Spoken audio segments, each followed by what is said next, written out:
목적이 이끄는 삶 Day 23 성장하는 방법. 오직 사랑 안에서 참된 것을 하여 범사에 그에게까지 자랄지라. 그는 머리니 곧 그리스도라. 에베소서 4장 15절. 이제는 더 이상 어린아이가 되어서는 안 됩니다. 에베소서 4장 14절. 하나님은 우리가 성장하기를 원하신다.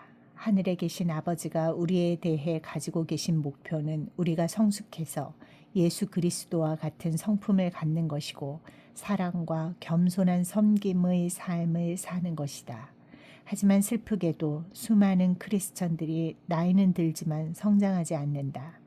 영적으로 계속 기저귀를 차고 젖병을 빨며 영적 유아 상태에 머물러 있다. 왜냐하면 그들이 성장하려고 의도한 적이 없었기 때문이다. 영적인 성장은 자동적으로 이루어지는 것이 아니다. 의도적인 헌신이 필요하다. 성장하기를 원하고 성장해야겠다고 결정하고 성장을 위해 노력하고 성장을 위해 몸부림쳐야 한다. 그리스도를 닮아가는 과정인 제자도는 항상 결정을 내리는 것에서 시작된다. 예수님은 우리를 부르시고 우리는 그에게 반응한다. 예수께서 거기서 떠나 지나가시다가 마테라 하는 사람이 세관에 앉은 것을 보시고 이르시되 나를 쫓으라 하시니 일어나 쫓으니라. 마태복음 9장 9절. 첫 제자들이 예수님을 따르기로 결정했을 때 그들은 그 결정에 따르는 모든 것을 이해하지 못했다. 그들은 단순히 예수님의 초대에 응했다. 시작하기 위해 필요한 것은 이것뿐이다. 제자가 되겠다고 결심만 하면 된다. 우리가 결정한 헌신에 따라 우리의 삶의 모습이 결정된다. 그 헌신이 우리를 발전시킬 수도 파괴시킬 수도 있지만 그 어느 쪽을 결정하더라도 그것이 우리가 어떤 사람인가를 말해줄 것이다. 예를 들어 당신이 무엇에 헌신했는지 나에게 말해준다면 나는 당신이 20년 후에 어떤 사람이 되어 있을지 말해줄 수 있다. 우리가 어디에 헌신했느냐에 따라서 우리의 미래가 달라진다.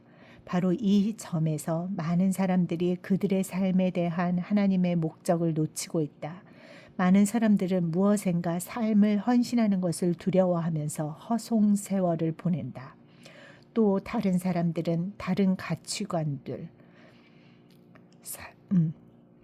또 다른 사람들은 다른 가치관들 사이를 오가며 반만 헌신을 하기 때문에 좌절하거나 평범한 삶을 산다. 또 어떤 사람들은 부를 쌓거나 유명 인사가 되는 것과 같은 세상의 목표들에 완전히 헌신하지만 결국 실망하고 비통해야 한다. 모든 선택에는 영원한 결과가 따르므로 현명하게 선택해야 한다. 베드로는 이렇게 경고한다. 우리 주위의 모든 것들이 결국 녹아 사라질 것이기 때문에 너희는 거룩하고 하나님을 두려워하는 삶을 살아야 한다. 베드로후서 3장 11절. 하나님의 부분과 우리의 부분. 그리스도를 닮는 것은 그리스도와 같은 선택을 하고 그 선택을 이행하는 데 성령의 도움을 의지하는 것이다. 우리가 그리스도를 닮아가겠다고 진지하게 결정하는 순간 우리는 새로운 방향으로 행동해야 한다. 옛 관습들은 버리고 새로운 습관을 개발하며 생각하는 방식을 의도적으로 변화시켜야 한다. 우리는 성령이 이러한 변화를 도우실 것이라고 확신해도 된다. 성경은 이렇게 말한다. 그러므로 나의 사랑하는 자들아 너희가 나 있을 때뿐 아니라 더욱 지금 나 없을 때에도 항상 복종하여 두렵고 떨림으로 너희 구원을 이루라. 너희 안에서 행하시는 이는 하나님이시니 자기의 기쁘신 뜻을 위하여 너희로 소원을 두고 행하게 하시나니. 빌립보서 2장 12절에서 13절. 이 구절은 영적인 성장의 두 부분을 보여주고 있는데 이루라 그리고 안에서 행하다가 그것이다. 이루라는 우리의 책임이고 안에서 행하다는 하나님의 역할이다. 영적인 성장은 우리와 성령이 협력하여 이루는 것이다. 하나님의 영은 우리 안에서뿐만 아니라 우리와 함께 일하신다. 믿는 사람들을 대상으로 쓴 이 구절은 구원을 받는 방법이 아닌 성장하는 방법에 대한 것이다. 구원을 위해 노력하라고 쓰여 있지 않다. 이미 예수님이 하신 일들에 우리가 무엇을 더 할 수는 없기 때문이다. 운동을 할 때 우리는 몸을 얻기 위해 하는 것이 아니라 몸을 발달시키기 위해 하는 것이다. 퍼즐을 맞출 때 우리는 이미 모든 조각을 가지고 있다. 우리의 임무는 그 조각들을 가지고 하나의 그림을 만드는 것이다. 농부들이 땅을 경작하는 이유도 땅을 얻기 위한 것이 아니고 이미 갖고 있는 것을 개발하기 위한 것이다. 마찬가지로 하나님은 이미 우리에게 새로운 삶을 주셨다.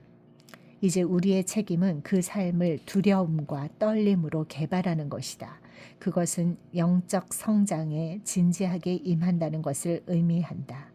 사람들이 그리스도를 닮아가는 것을 가볍게 여기는 것은 그 영향력에 대해 제대로 이해하지 못하기 때문이다. 이에 대해서 우리는 4장, 5장에서 살펴보았다. 자동 조종 장치 바꾸기. 우리의 삶을 바꾸기 위해서는 생각하는 방법을 바꿔야 한다. 우리가 하는 모든 일 뒤에는 우리의 생각이 있다. 모든 행동에는 믿음에 따른 동기부여가 있고 모든 행위는 태도에 의해 유발된다. 하나님은 심리학자들이 이것을 깨닫기 몇천 년 전에 이미 이 사실을 밝혀주셨다. 너희의 사고방식에 주의하라. 너희의 삶이 생각에 의해 이루어진다. 잠언 4장 23절.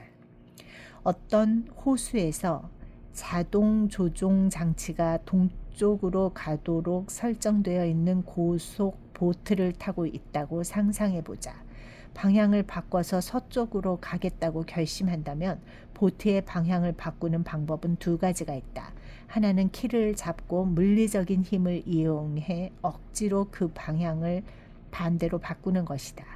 의지력으로 그 장치를 버텨낼 수는 있을지 모르지만 계속적인 저항을 느낄 것이고 결국 팔 힘이 빠져 키를 놓치게 될 것이다.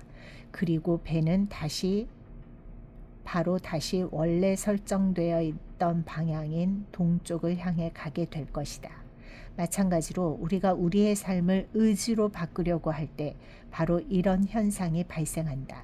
나는 적게 먹고, 나는 담배를 끊고, 정리하는 습관을 만들고, 지각하는 버릇을 없앨 것이다 라고 말한다. 물론 의지로 단기간의 변화는 가져올 수 있을지 모르지만 근본적인 문제를 해결하지 못했기 때문에 속으로는 계속 스트레스가 쌓인다. 그 단기간의 변화는 자연스럽게 느껴지지도 않을 것이고 그래서 결국 다이어트를 포기하고 운동을 그만두게 된다. 그리고 바로 예전의 모습으로 돌아간다. 보다 좋고 쉬운 방법이 있다. 당신의 자동 조종 장치, 당신의 사고방식을 바꾸라. 성경은 이렇게 말한다.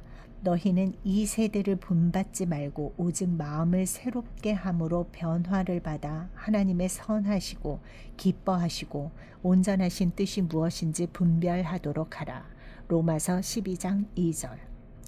영적인 성장으로 가는 첫 단계는 사고방식을 바꾸는 것이다. 변화는 항상 우리의 머릿속에서 먼저 일어난다. 우리의 사고방식은 느낌을 결정짓고 우리의 느낌은 행동에 영향을 미친다. 바울은 이렇게 말했다. 너희의 사고와 태도를 영적으로 새롭게 해야 한다. 에베소서 4장 23절. 그리스도와 같이 되기 위해서는 그리스도의 사고를 가져야 한다. 신약은 이러한 정신적인 전환을 회개라고 부른다. 그리스어로는 생각을 바꾸는 것이라는 의미다. 회개하는 것은 우리가 하나님, 자기 자신, 죄, 다른 사람들, 삶, 우리의 미래, 그리고 그 외의 모든 것에 대한 우리의 생각을 바꾸는 것을 의미한다. 예수님의 태도와 관점을 갖게 되는 것이다. 우리는 이러한 명령을 받았다. 예수 그리스도와 같은 방법으로 생각하라. 빌립보서 2장 5절. 예수님과 같이 생각하는 데는 두 부분이 있다. 이렇게 사고를 전환하는 첫 부분은 성숙하지 못한 생각들을 중단하는 것인데, 그 생각들은 자기중심적이고 자기만을 위해 노력하는 생각들이다. 성경은 이렇게 말한다. 형제들아, 지혜에는 아이가 되지 말고 악에는 어린아이가 되라. 지혜에 장성한 사람이 되라. 고린도전서 14장 20절. 당연히 아기들은 매우 이기적이다. 자기 자신과 자신의 필요만 생각한다. 그들은 줄 모르고 받기만 한다. 그것이 바로 성숙하지 못한 사고다. 불행히도 많은 사람들이 그러한 사고 수준을 넘어서지 못한다. 성경은 이기적인 생각이 죄된 행동의 근원이라고 말한다. 육신을 쫓는 자는 육신의 일을, 영을 쫓는 자는 영의 일을 생각하나니. 로마서 8장 5절.